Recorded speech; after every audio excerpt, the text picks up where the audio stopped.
Bila kita nampak raut wajah orang yang tenang cerah, maka ketenangan bukan pada wajahnya. Bila nampak orang melangkahkan kaki dengan tenang penuh wibawa, maka ketenangan bukan pada kakinya.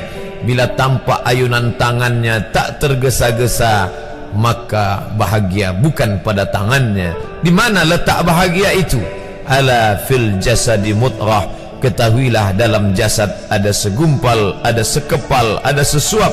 Idza salahat salahal jasadu kulluh. Kalau yang segumpal itu baik, maka yang lain ikut menjadi baik. Wa idza fasadat fasadal jasadu kulluh. Kalau yang segumpal itu rusak, maka dia pun ikut menjadi rusak. Yang segumpal itulah yang mengendalikan mata, telinga, tangan, kaki. Yang segumpal itulah tempat rindu, benci, marah, ridha, ikhlas, fasik, hasad, kufur. Di sanalah bersemayam rindu dan benci. Maka jangan terlampau benci. Habib habibaka haunamma. Kalau kau sayang, sayanglah secukupnya sahaja.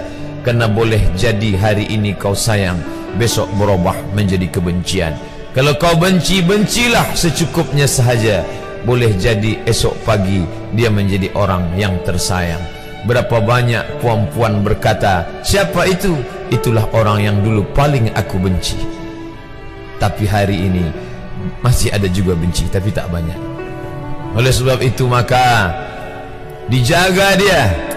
Yauma la yanfa'u malun. Hari itu tak ada guna harta, wala banun, tak ada guna anak, illa man atallah, kecuali orang yang datang menghadap Allah biqalbin salim, dengan hati yang salim. Qal, qab, lam, ba, qallaba, berbolak-balik. Qallaba, tidak selamanya bahagia.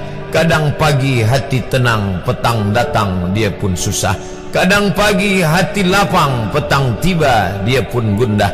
Maka apa yang dapat menolong? Ala bizikrillah, ketahuilah dengan banyak menyebut mengingat Allah, tatma'innul qulub, maka hati akan menjadi lapang. Qalbul mu'min baina asabi'ir rahman, hati orang beriman berada di antara jari jemari kuasa Rahman. Kalau dia hendak, dia balikkan yang senang menjadi susah. Kalau dia berkehendak yang susah, dia balik menjadi lapang. Berapa banyak orang yang tampaknya mungkin kita kata dia susah, tapi dia masih boleh tersenyum. Sebaliknya orang yang menurut pandangan zahir kita cukup segala, makan, pakai, tapi tampaknya kesenangan tak pernah singgah. Apa sebab? Kerana hati milik Allah. Dia ada dalam diri kita, tapi dia bukan punya kita. Lillahi ma fis samawati wa ma fil ard. Apa di langit, apa di bumi, milik Allah. Balikkan kepada Allah. Dari Allah balik kepada Allah. Senang mengucapkannya, payah mengamalkannya, lebih sulit memasukkannya ke dalam hati. Oleh sebab itu maka apa cara supaya hati menjadi lapang? Yang pertama, iman. Mesti ada iman, percaya bahawa dia ada walaupun tak tampak oleh mata. Dulu ada seorang filosof, dia berkata bahawa aku percaya dia ada bila boleh tampak oleh mata, disentuh tangan, didengar telinga. Tapi bila tidak dapat ditengok mata, dipandang mata, didengar telinga, disentuh tangan, maka dia tidak ada. Inilah orang-orang yang berfaham wujudiyah. Wujud ada, mikrofon ada, mimbar ada, orang ada, kerana aku boleh menatap dengan mata, mendengar suara dengan telinga, bersapa tangan dengan alat yang diciptakan Allah Subhanahu wa ta'ala. Tapi kita mengenal dia bukan kerana rupa. Bahkan bila kita pejam mata nampak berbagai macam rupa, itukah dia? Bukan. Walam yakul lahu kufuwan ahad. Bila kita pandang tengah malam tampak bermacam warna rupa, itukah dia? Ma khatara bibalik fallahu laisa kadzalik. Apa yang terlintas di hatimu, maka dia tidaklah seperti itu.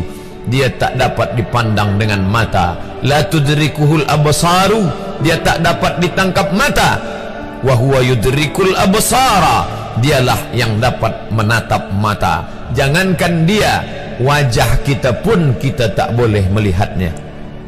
Siapa yang boleh melihat wajahnya?